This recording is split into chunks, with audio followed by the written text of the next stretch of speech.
Na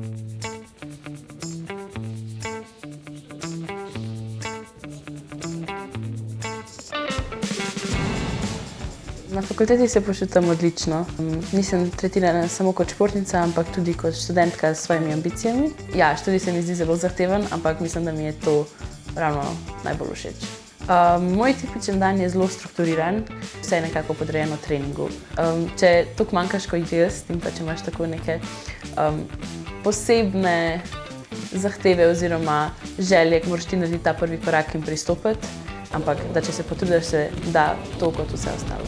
Usklajevati je pač težko, sploh če imaš šport na vrhunskem nivoju in pa pač reden študij.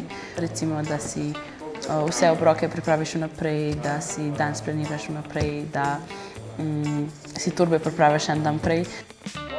Zmeraj me je zelo zanimalo človeško telo in pa naravoslovje. Tudi pa sem zelo rada računala in pa rada rešujem neke logične probleme. In hotela sem zmeraj študirati neko področje, ki bi to vse povezovalo. Združitev medicine, tehnologije, biotehnologije in pa elektrotehnike sem se v resnici odločila pač v trenutku. V prostem času, ko ga imam, zelo rada delam pač nič. Rada tudi vezem, pa zelo rada smučam, grem plezat, plavam.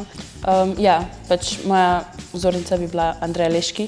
Mogoče sem pristranska, ampak gledala sem jo pač osvojiti zlato medaljo na olimpijskih igrah.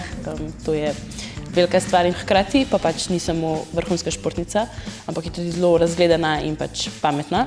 Prav tako je končala študij ekonomije na Univerzi v Ljubljani, tako da predstavlja nekaj, kar pač bi si zase želela tako v športnem in akademskem smislu. Ja, moj nekako dolgoročni športni cilj je zdaj uvrstitev na olimpijske igre v Los Angelesu leta 2028. Do takrat si tudi želim diplomirati. Po olimpijskih igrah pa bi rada še magistrirala iz biomedicinske tehnike. Torej, to so nekako 3 moji največji življenjski cilji.